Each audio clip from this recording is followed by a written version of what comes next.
So I got creative, looked up on YouTube how to create a pressurized water system that can simulate rain.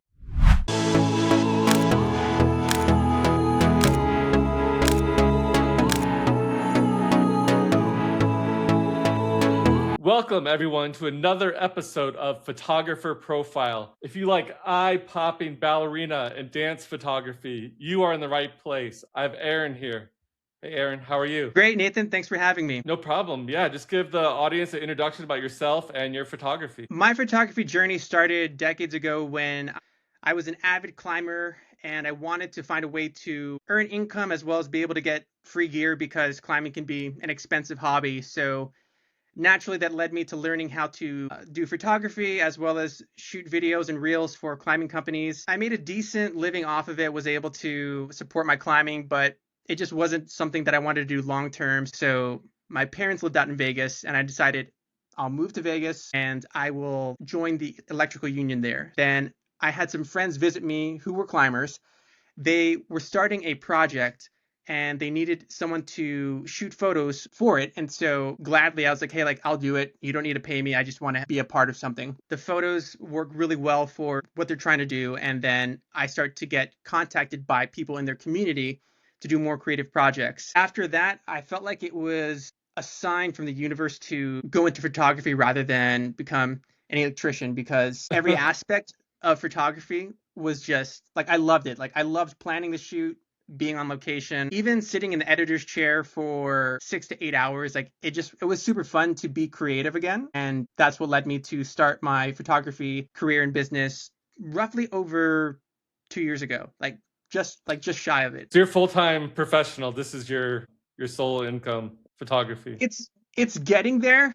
I'm at a point now where I'm able to do half and half. I've got a supplemental job that I'll do DoorDash and deliveries to make up for what my photography isn't able to pull in each month. But it's at a point now where I am getting consistent income, close to the point where I can say goodbye to my delivery job, but we're getting there. Were you free climbing with no support, or you had the harnesses and all that? So I'm not as crazy as Alex Honnold soloing Yosemite. A lot of my climbing is bouldering, which is climbing rock formations that are maybe 10 to 20 feet off the ground. I'm not scaling 3,000 foot cliffs. I mean, that even sounds dangerous to me, what you're doing. So props to you for that. Yeah. I mean, for a layer of safety, we do throw what they call a crash pad below us, which is maybe 4 inches thick and maybe 4 feet by 3 feet. So it at least softens the fall. It still hurts when you fall, but if anything, it just makes you want to be a good climber because falling hurts. That is a good motto to live by. Falling hurts. Okay, well, let's not keep the people waiting. Let's look at your picture showcase. I picked out one of the pictures you sent me. Let me share my screen real fast. Now, this girl has some flexibility. What is going on here? This is a crazy scene. The project was a day in the life of a ballerina. She hired me to capture her process, what it's like to be a ballerina from waking up to going to bed. With this project, what I really loved was changing the way in which she normally gets photographed, where she's accustomed to having photographers set up the scene and then essentially shoot it like a model shoot. And I offered to change things up and have more authenticity. To me, I feel that the more authentic you can make a photo, it's going to have much more impact than posing perfectly. So the way that I approached the idea with her was just take me through your day and I'll capture everything unfolding. What I found doing it that way was that she was way more in her element. She was almost like going into autopilot. This was just basically observing and shooting, almost like a sports photographer shooting from the sidelines and just being ready for the money shots. When I saw this, her doing this standing split, I just intuitively, I knew that this was going to be one of these shots. Is there haze or fog in the background? It's this really kind of early morning feel to it. Yeah.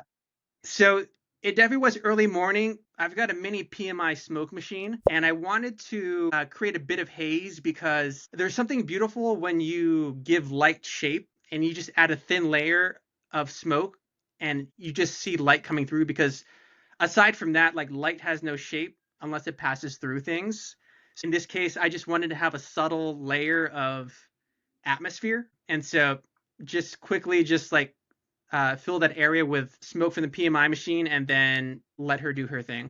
I love the isolation here. There's nothing cluttering in the background, nothing else around her. It's just her and the two bars. She didn't feel any pain or hurt from doing that position. No, yeah, ballerinas are a different type of human being. If anything, she was telling me that she was feeling stiff. That just goes to show you, just in terms of their standard for like flexibility. She was like, yeah, I still feel a little stiff. I think I needed like maybe 5 more minutes of stretching. And for me, I could feel it in my groins just watching her stretch. So I was like, hey, just so you know, from my perspective, this is impressive, but I know that you have your own standards, so more power to you. Let me share the next one. Well, this picture brings another term to dancing in the rain. Explain what's going on here. With this ballerina, we wanted to change things up from the usual aesthetics that you often see ballerinas being featured in with dance photography. Often you'll see a very clean, maybe like a solid color backdrop, maybe a stool, like, but it's often a very clean type of look. I pitched the idea of what if we had you dancing in the rain?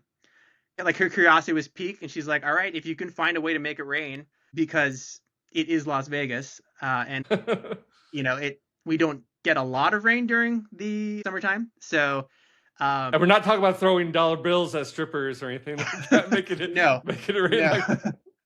Not like that, yeah. So I got creative, looked up on YouTube how to create a pressurized water system that can simulate rain. It was kind of fun because I actually got to learn new skill sets about set design. Once I had that constructed, basically we just treated it like a performance. I had her play a song and then she danced because again I wanted to have authenticity in her movement but also her facial expressions. I just let her dance through the entire song, and then she looked over the photos and selected the ones that she felt best represented her. Is this in a studio or somewhere? Where did you shoot this at?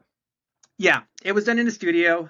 Had to use like a tarp to like control the water so it didn't spill and spread everywhere, and then I would have to pay for water damage. Yeah, there goes the budget. Right? Very, very true. You caught her expression at the perfect time. Her hair's kind of flowing and bouncing, and she looks so prideful. Yeah, and that all comes with basically just letting dancers dance. A lot of them say that they get nervous when they're told to pose, like to stand still and then do the move. I really wanted to make them feel at home in their element, but ballet, like every position is mapped out. You have to be precise. If you time it half a second late, the ballerina is going to be like, we need to redo it because my wrist is bent and it should be straight. So you better have good timing because it's unforgivable if you're half a second late. I didn't know the wrist location made such a big deal. That's crazy. Every single body part has a position. You might see dance reels of ballerinas being in rehearsal, and you'll watch the teacher go from each ballerina and make these subtle corrections with like the hip or the leg or the wrist. Precision is drilled into them every day at rehearsal. It definitely posed a big challenge, but thankfully I started in sports photography. So developing the timing for those shots, like that skill set carried over into dance.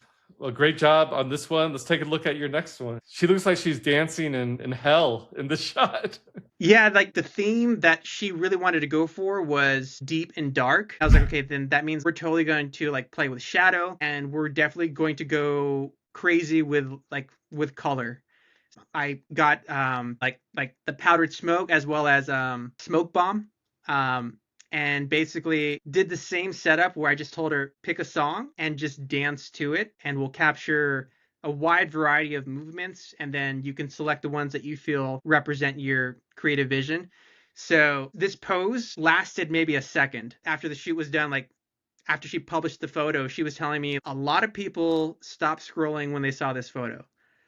And I was like very happy to hear that because that was the goal, was to get people to pay attention to you. It's one thing to like to make a great photo, but it's such a great compliment when the work that you do with dancers captivates the viewers and then makes them want to actually get to know the dancer more or reach out and network with them. And I wonder how many showers she had to take to get all that out of her clothes and skin. Hopefully just one. Yeah. Well, I hope this photo got her a job with some celebrities or something. You know what I mean? Put her on the map. Yeah. All right, let me get your next one here. So with this one, the ballerina really wanted to have settings or backgrounds that connected with the city of Las Vegas. I thought, okay, this is perfect. We can go to the Arts District in Las Vegas. There's plenty of like street murals, beautiful color signage. I scouted some locations beforehand, and like a tour guide, I just walked her to each of them, and then she settled on this garage that had this really funky street mural. I like how the horizontal lines at the bottom of the mural match with her legs. There's like a rush of energy going across. The dog is watching, and I don't know. And then soul, the word soul, like she has soul in her heart type thing. Like after I shot it and took a look at it, I saw how those elements really impacted the photo like in a great way, because in the moment I was so focused on timing the shot, because again, in ballet it's unforgivable if you're like half a second off capturing the shot, because it's a precision form of dancing. I was too focused to realize there was a dog in the corner of the mural and that there was a word that said soul at the top, because I was just so laser focused on just capturing the movement. What do you think about her being so serious versus smiling? Do you think that adds to the photo, or what do you think about that? Yeah, I think with this one having like this stoic expression, I feel it's fire and ice at the same time, that kind of feeling. It contradicts the scene in a very like beautiful way versus causing dissonance and noise. It just invokes a different emotion within the viewer, I would say. For me too, I don't want to direct too much because that takes away from the dancer like being in their element. It's more important that I capture the authenticity of how she feels. And so that's why for me it's like it's fine. It's more about capturing genuine emotion than trying to force them to like manifest like a different emotion. Well, excellent timing once again. Very cool spot. I love doing street art myself, so I like it. Nice. I think we have one more. So, what inspired her to want to be draped in gold? I guess is the question. For this shoot, the theme that she wanted to convey was God is a woman, female empowerment. So I was trying to figure out ways of expressing that through like the aesthetics. And then I asked her, I was like, how do you feel about being covered in gold? And it was like an instant, like, say less, let's do it. She's kind of merging with the gold. And her colored hair, her red in the hair, I think adds a bit to it too. Makes it a little more interesting as well. That was all her doing. Serenity just has this very hip hop vibe. Even the song selections that she picked were hip hop oriented. She's edgy in a good way. She should send this to some K-pop directors or something like that. That fits perfect. Yeah, when she posted this photo, she told me a lot of people stopped scrolling, started to like, comment, message her.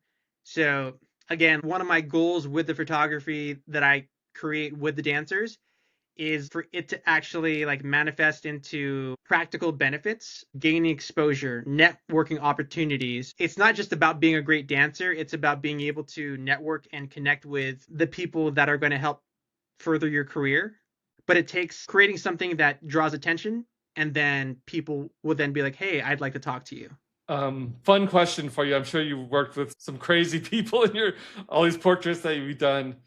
Any diva moments or any times where a bystander or someone interrupted your shoot, or any crazy moments in all these photo shoots that you've had to deal with? When I was photographing the ballerina on the street mural, I lost count with how many people stopped and asked her if she was famous. Which was like very flattering for her, because like she was just like, what? No, I'm just, and then for her she's like, oh my god, people think that I'm a celebrity. And so she just started to lean into it. It was kind of funny because I would stop shooting and then I would just let her network, because for me I was like, well, this is your chance to gain new followers. She would then talk to them, be like, oh yeah, you can follow me. So we got positive interactions. Thankfully, no drunk people like walking onto the set and being like, let me dance. I was just like, I really hope no drunk people talk to us, because that's Russian roulette. You do not know how they're going to behave. Especially in Vegas, right? That's where all the crazy party people are Yeah. all over the place. Well, there's also no cutoff in terms of when you stop drinking. So you can get people at late hours, just like it goes on. All right. Final rapid question here for you. If you could photograph one celebrity or famous person, alive or dead, and do a portrait session with them, who would you pick? Without hesitation, I would love to photograph Misty Copeland. Okay. Any reason or? I think she was the prima donna ballerina. To achieve that type of status, to be like at the pinnacle, starting early on in ballet was predominantly for white people. Like if you take a look at the color of the shoes, the term used on the shoes, I believe, is like nude color. But it's nude according to white skin. For her story, aspiring to be a ballerina in a genre that heavily like favored white ballerinas, it's truly inspirational. And to photograph her would just be a tremendous like honor, because it would be give me an excuse to meet her, but then also like do really good at making her look good in front of the camera. All right. Well, before we wrap things up, what's your Instagram? How do you want people to contact you? My handle is at ARIN.FLUX, Arin Flux. I'm pretty much on Instagram daily, so I take inquiries through like direct messaging, as well as you can always hop on my website, arinflux.com, and shoot me an email. I'm pretty much on social media all day, so stop by, say hi if you want to connect. Well, thank you for sharing your photography. I'm ready to get there in the studio and photograph some ballerinas. Yeah, this was great. Thanks so much for having me. Yeah, you can set me up on a date anytime too. I'm just kidding. All right. Well, if you don't mind just sticking around a second, make sure everything gets uploaded.